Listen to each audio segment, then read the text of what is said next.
Good morning and welcome back to the Ryans.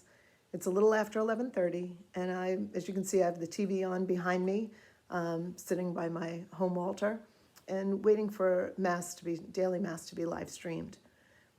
It got me thinking the other night, we had a God Squad meeting, and as we shared together, the kids and the adults, there was a lot of talk about getting off schedules, of staying up late and then oversleeping in the morning, of not getting up and getting dressed and kind of wasting time, kind of meandering through the day aimlessly. And Jose Olivera, who's one of our amazing volunteers, challenged the kids and myself to keep a schedule, to set an alarm clock in the morning and to get up at a decent time.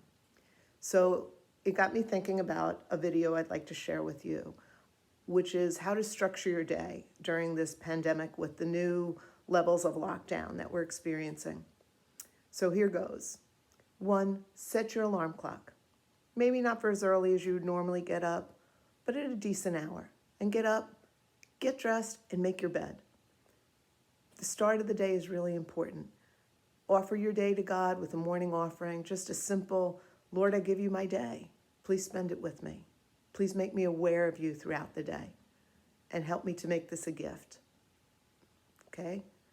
And make your bed. Create that safe space, that sanctuary, that place of order in your room, especially with having to stay home with the same people, the same wonderful people, and you being the wonderful person that you are. We're going to need time out. We're going to need places to go where we can have quiet, where we can have respite. And making that bed changes the whole dynamic of the room.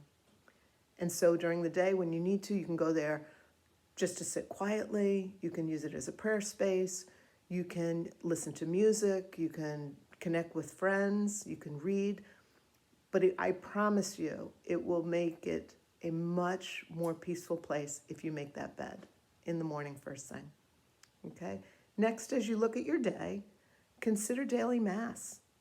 Consider certain things that maybe you haven't had a chance to do before, maybe you didn't know about. On the YouTube channel, you'll find the Angelus and a little explanation by Father Brigida. The church as a whole has said the Angelus for centuries, and it's a beautiful prayer that acknowledges Our Lady and her fiat and prays with her.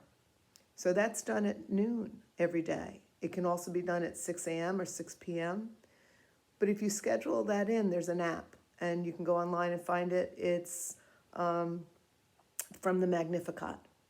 And you can schedule it and your phone will ring at noon and you can push the screen and the prayers come up. So if you don't know them, you can pray them. You can pray them with a group or you can pray it alone. It's a beautiful prayer, okay? And consider saying a rosary. You can say it with your family, which is beautiful and brings great grace to the family. Or you can pray it with a friend. Right now I'm praying with a friend online. Every day we're saying our rosary together. And it's actually a beautiful habit, and I'm looking forward to it as one of the highlights in my day. 3 o'clock is the hour of mercy. The Divine Mercy takes about 7 minutes to say. You can find all the prayers online, and it's a great way. Gather the family and pray that together and ask God for his mercy on all of us in this situation. We're feeling a little anxious. Things are definitely not what we have always known as normal. This new normal is very tense time. So pray that Divine Mercy. Pray it for those who are suffering, for those who have lost loved ones, for the first responders, for those in the medical field who are taking care of the sick, for our priests, for our bishop, for our pope, for all those who are going out to minister, okay? Great grace is there as well, okay? And don't forget the little things like grace before meals. And one last suggestion is to do an Ignatian review. And I hope we'll have a little longer video to explain that. But basically, at the end of your day, when your head hits the pillow, just think about the blessings that God has given you for the day. And know of his love in those blessings, whether it was a contact or a call with someone who you've missed, whether it was just a quiet moment where you felt peace, whether it was a letter in the mail or an email or just a fun time that you had, laughter with a friend. Count those moments of grace. They're blessings from God to show his love for you in this tough time, okay? Then the next step in an Ignatian review is look at your day and where were the spots where things didn't go well? where maybe there was selfishness or anger or short temper, where you wish you could go back and have a do-over. And give those times to God as well. And ask the Holy Spirit to inspire you to know how would you handle that differently when it comes up again. And then ask God for the grace to remember that and to put that plan in action as you go forward tomorrow. Then just rest in Him. Be at peace, know He is with you, and He loves you. Okay? And that's a great way to end your day.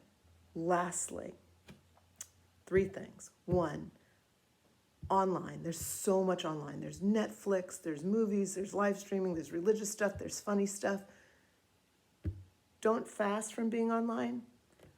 Don't say, I'm only going to spend an hour. I'm only going to spend 2 hours. Or I'm only going to watch one movie and one thing. Plan your time and be really intentional. Feast when you're on there. Feast on good things.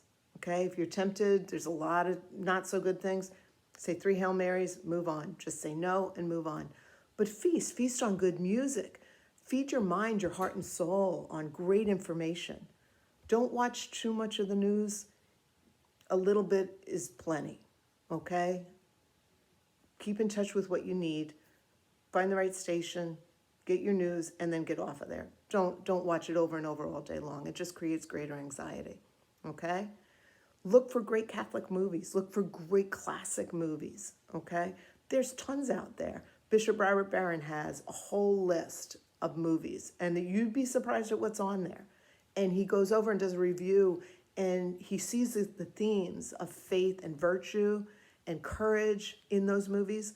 So it's great to go and watch his videos and then watch the movie. And you see it with a whole different set of eyes. And it's a great thing to do. So maybe you do a family movie night, or maybe you and some friends can watch Bishop Barron's little reviews and then go on and watch the movie together and have something to discuss.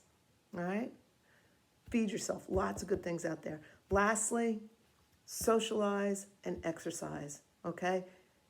We might be locked in with our families. That's great. Go outside. Throw the basketball around. Take some shots. Play some frisbee. Have a catch with the football or the baseball. Take a walk. Ride your bike. You can practice appropriate social distancing with others and still have time with your family, okay? But your body needs it. This is a time that we're pretty stressed, okay? And a lot of people are feeling anxious, feeling a little depressed and isolated. Get out and play. Your body will be able to process better the stress that you're experiencing if you do, and you're going to feel a whole lot better. Finally, we are made for communion. We are not made for isolation.